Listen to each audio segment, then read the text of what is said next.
नमस्कार साथियों, अग्निपथ स्कीम पर कोई भी रिसर्च नहीं हुआ है। जैसे कि जब अग्निपथ स्कीम को लागू किया गया था तो जितना भी सेना के अधिकारी थे बड़े बड़े, वह बोलते थे कि अग्निपथ स्कीम को बहुत दिनों से रिसर्च चल रहा है, ये ऐसी स्कीम है, ये वैसी स्कीम है। ये जितने भी मंत्रीगण बैठे थे वह सभी फायदा गिना रहे थे कि अग्निपथ स्कीम लागू करने कि ये फ़ायदे हैं, युवाओं को ऐसे रोज़गार मिलेगा, जब वह 4 साल पूरी करके आएंगे तो उनको इसमें जॉब दिया जाएगा। यहाँ पर 10% कोटा दे दिया, वहाँ पर 10% कोटा दे दिया।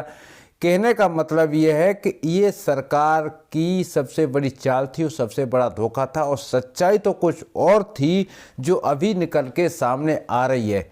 ये तो आप लोगों को पता ही नहीं था कितना युवाओं ने जो अग्निपथ स्कीम को रोकने के लिए आंदोलन किए, युवा रोड पर उतरे, जगह जगह धरना प्रदर्शन हुए, दिल्ली के अंदर भी आंदोलन हुए, इंदौर में आंदोलन हुए, बिहार में आंदोलन हुए, यूपी में। कहने का मतलब देश के हर कोने में आंदोलन हुए। जो यहाँ पर आप मनोज मुकुंद नरवाने के हाथ में ये लाल डायरी देख रहे हैं, ये पूरा खेल इसी डायरी का। इस डायरी में क्या लिखा था, आज हम आपको रियल सच्चाई जो थी अग्निपथ स्कीम की वो पूरी डिटेल में बताने वाले हैं। सरकार को कहीं ना कहीं यही चीज़ों का डर सता रहा है कि अग्निपथ स्कीम कहीं फेल ना हो जाए। तो फिर अगर ये मनोज मुकुंद नरवाने ने इस पर क्या राय दी थी, और अगर ये राय नहीं देते रक्षा मंत्रालय में, तो आज जो हमारे अनिल चौहान साहब सीडीएस बने बैठे हैं उनकी जगह पर मनोज मुकुंद नरवाने सीडीएस होते। जबकि ये उस समय मौजूदा सेना अध्यक्ष नहीं थे। जनरल मनोज पांडे साहब सेना अध्यक्ष लग चुके थे और इन्होंने सेना अध्यक्ष के पद से रिटायरमेंट ले लिया था। फिर ऐसा क्या हुआ? जनरल नरवाने का प्रस्ताव अग्निपथ योजना के ऐलान में चौंका देने वाला एक सवाल है जो आपको सुन करके हैरानी अवश्य होगी। वीडियो में आगे बढ़ने से पहले आप सभी भाइयों से निवेदन है, चैनल पर नए हैं तो चैनल को जरूर सब्सक्राइब कर लें, बेल आइकन को ऑल पर प्रेस कर दें, जिससे कि आने वाले हर वीडियो की आपको रिपोर्ट मिलती रहे। दोस्तों, आपको मैं एक बात यहाँ पर बता देना चाहता हूँ।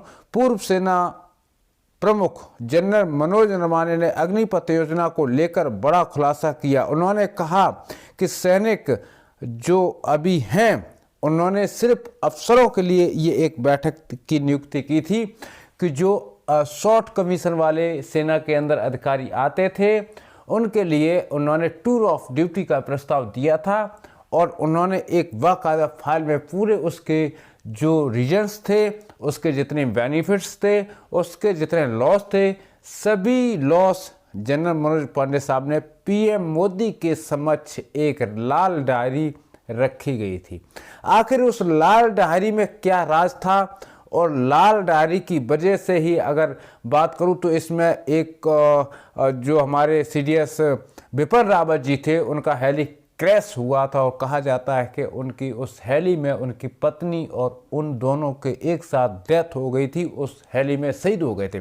उसके पीछे भी एक सबसे बड़ा रीजन था, क्योंकि ये जो सीडीएस बिपिन रावत जी थे और मनोज मुकुंद नरवाने जो थे ये एक ही ग्रुप से बिलोंग करते थे, और पूरा का पूरा खेल बिपिन रावत साहब का नहीं बल्कि रक्षा मंत्रालय का था अग्निपथ स्कीम जवानों के ऊपर लागू करने का।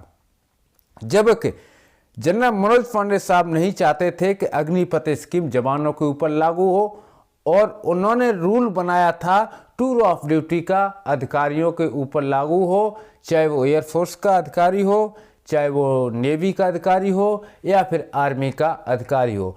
इन अधिकारियों के ऊपर जो अधिकारी एसएस कमीशन लेकर के आते थे, यानी शॉर्ट सर्विस कमीशन लेकर के आते थे, तो उन्होंने उसका नाम बदल के टूर ऑफ ड्यूटी कर दिया। लेकिन उसी डायरी का फायदा उठाते उसी वक्त जब ये अग्निपथ स्कीम का जो शेड्यूल था रक्षा मंत्रालय में पहुंचा, और इधर नरवाने जी का पूरा टर्नओवर हो गया था और उनकी रिटायरमेंट की डेट नज़दीक आ चुकी थी।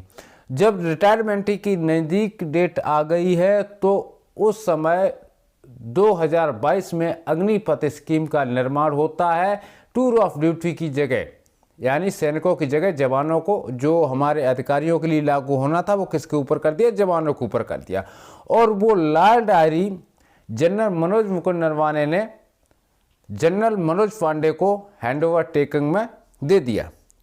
लेकिन उस लाल डायरी का रहस्य ये था कि हमको टैक्स वेबल, यानी हम अधिकारियों के ऊपर ये रूल लागू करते तो सेना में कम फायदा था सरकार को। लेकिन अगर जवानों के ऊपर हमने नाम रख दिया, अग्निपथ स्कीम लागू कर रहे हैं टूर ऑफ ड्यूटी के जगह, जिससे कि जवानों को ज़्यादा से ज़्यादा फायदा मिलेगा। सरकार ने कहा हर जवान को इसके अंदर मौका मिलेगा, भारतीय सेना में सेवा करने का सबको मौका मिलेगा, लेकिन इसमें भी फिर लिमिट वैकेंसी बता दी गई। और धीरे धीरे सरकार ने लालच दिया, जहाँ बीजेपी सरकार थी कि आपको इस विभाग में 10%, इस विभाग में 10%, बैंक के अंदर 10%, यानी जहाँ पर भी आप जाएंगे, जहाँ पर भी कोई भी सरकारी वैकेंसी निकलती है वहाँ पर अग्निवीर को ही नियुक्ति की जाएगी। ऐसे धीरे धीरे युवाओं को ऑफर देने के बाद में युवाओं को शांत किया और सरकार ने उस शांति का फायदा उठाते हुए और अग्निवीर भर्ती कर दिए। लेकिन जब से अग्निपथ स्कीम लागू हुआ है और आज दिन तक अग्निपथ स्कीम एक विवाद के घेरे में खड़ा हुआ है और कुछ न कुछ बात को लेकर के अग्निपथ स्कीम में विवाद होता ही रहता है, चाहे वो अग्निवीरों का 7 घंटे 8 घंटे का कार्य करने का हो, या फिर अग्निवीरों की 700 रुपये पर डे के हिसाब से पेमेंट का हो, या फिर उनका नाइट ड्यूटी डे ड्यूटी का शेड्यूल हो, या फिर उनकी छुट्टी के लिए लेकर के कोई भी विवाद हो। कहने का मतलब ये है कि जब से अग्निपथ स्कीम लागू किया है तब से अग्निपथ स्कीम एक विवाद के घेरे में खड़ी हुई है। अब इसमें समझने वाली बात यह है कि हम लोग बिपिन रावत जी को इसमें दोषी ठहराते हैं कि इसमें बिपिन रावत जी ने जो ये शेड्यूल था बनाया था, लेकिन ये शेड्यूल बनाने वाले जनरल मनोज मुकुंद नरवाने हैं और इन्होंने 2019 में अग्निपथ स्कीम का नाम पड़ा है 2022 में, लेकिन इन्होंने जो शेड्यूल बनाया था जो टूर ऑफ ड्यूटी का वह 2019 में बनाया था और 2019 में उन्होंने वह लाल डायरी बनाई थी। लेकिन इस पर अग्निपथ स्कीम पर कोई भी रिसर्च नहीं हुआ। जब अग्निपथ स्कीम लागू हुई थी उस समय देश के जितने भी बीजेपी के नेता हैं, जितने भी सेना के अधिकारी हैं, वह सभी ये बोल रहे थे कि इसको पूरा रिसर्च करने के बाद में टूर ऑफ ड्यूटी लागू कर रहे हैं। लेकिन वहीं पर इसको लागू करने वाले लेफ्टिनेंट जनरल जो पुरी साहब थे, उनका जो जनरल पुरी साहब थे, उन्होंने ये बोला था कि टेक्नोलॉजी का ज़माना है और आजकल बच्चा पैदा होता है तो मोबाइल के साथ खेलता है, तो इनको एक टेक्नोलॉजी के बारे में अच्छी जानकारी है और आजकल की जो युद्ध है वह टेक्नोलॉजी का है। तो मैं सरकार से ये पूछना चाहता हूं कि गलवान घाटी में जो हादसा हुआ था बिहार रेजिमेंट के साथ में, वह कौन सी टेक्नोलॉजी का हिस्सा था? वहां तो जवान आमने सामने खड़े थे, आमने सामने लड़ाई हुई थी और आमने सामने फाइट हुआ, जिसमें हमारे 20 से ज़्यादा बिहार रेजिमेंट के जवान शहीद हुए थे, एक बिहार रेजिमेंट के कर्नल साहब शहीद हुए थे और काफ़ी सारे जवान घायल हुए थे। उस समय तो सेना में कोई टेक्नोलॉजी नहीं आया था। तो मैं आज भी वही बात बोल रहा हूं कि जो अग्निपथ स्कीम है, सिर्फ सरकार को अपना बेनिफिट देखना है, देश की स्थिति क्या से क्या हो जाए उसको लेकर के सरकार की कोई चिंताएं नहीं है। टेक्नोलॉजी का युद्ध ना तो कभी होगा हिंदुस्तान आर्मी में और ना ही वो दिन आएगा कि जिस दिन आपको वो टेक्नोलॉजी का शब्द आपके कानों में सुनने के लिए मिले, क्योंकि हमारी जो लड़ाइयाँ हैं वह सरहद की लड़ाइयाँ हैं, हमारी सीमाओं की लड़ाइयाँ हैं। हमारा काम है सीमाओं की सुरक्षा करना। हमारा काम ये नहीं है कि दुश्मन को हमारे साथ जो इक्विपमेंट हैं, जैसे हमारी एडी हुई, एडी तो एयर डिफेंस जो है वो अपना एयर से सिक्योरिटी करेगा, रडार हुआ वह अपना सर्वेलेंस करेगा कि किस कंट्री का देश है क्या है। तो कहने का मतलब टेक्नोलॉजी अपनी अपनी जगह पे काम आती हैं। जहाँ पर टेक्नोलॉजी की ज़रूरत है वहाँ पर टेक्नोलॉजी इस्तेमाल की जाएगी और जहाँ पर आमने सामने की लड़ाई है वहाँ पर आमने सामने की लड़ाई लड़ी जाएगी। जहाँ पर आरटी आर्मर्ड के टैंकों की लड़ाई है वहाँ पर वह टैंक लड़ाई लड़ेंगे।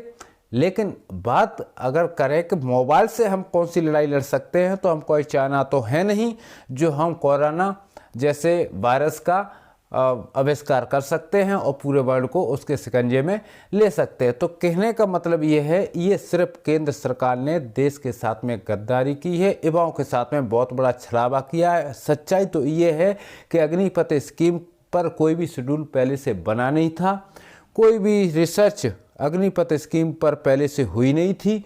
जो भी अधिकारी उस समय बोल रहे थे वो सब झूठ बोल रहे थे, जो भी मंत्रीगण उस समय बोल रहे थे झूठ बोल रहे थे।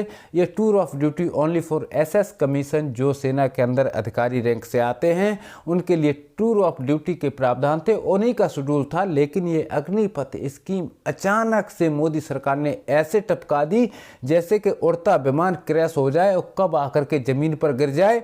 उसी तरह से किसी युवा को ये नहीं मालूम था कि अग्निपथ स्कीम लागू होगी या नहीं होगी, और जब अचानक से टपकी तो काफ़ी दिन तक तो समझ में नहीं आया कि आग जली कहाँ से, कैसे जली, अब कैसे बुझे। तो मेरा कहने का मतलब ये है कि धोखेबाज सरकारों से सावधान रहें। आपको जो नौकरियां मिल रही हैं, अपने परिवार का अगर आपको पालन पोषण करना है तो ज्वाइन करना है। अगर आप सोचो कि मैं करोड़पति बन जाऊंगा, अरबपति बन जाऊंगा, आप कभी जीवन में नहीं बन सकते। ये टूर ऑफ ड्यूटी और अग्निपथ जैसी स्कीमों से सिर्फ अपना शरीर को बर्बाद करेंगे आप, और अपने शरीर को कष्ट देंगे, और 4 साल बाद आप पीछे मुड़ के देखेंगे तो अपने घर ही नज़र आओगे। कहीं पर आपको कुछ नहीं मिल रखा है और ना ही मिलने वाला है, क्योंकि जब सरेआम देश के साथ में इतनी बड़ी गद्दारी कर सकते हैं नेशनल सिक्योरिटी के साथ में, तो फिर ये किसको बख्शेंगे।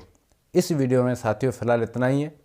वीडियो यदि आपको इन्फॉर्मेटिव और पसंद आया हो तो आपसे निवेदन है वीडियो को लाइक करें, एक छोटा सा ज़रूर कमेंट करें कि आप अग्निपथ स्कीम से खुश तो कोई युवा नहीं है, लेकिन फिर भी जय हिंद करके एक कमेंट जरूर करें। इसी के साथ लेता हूँ अनुमति। सभी साथियों को जय हिंद।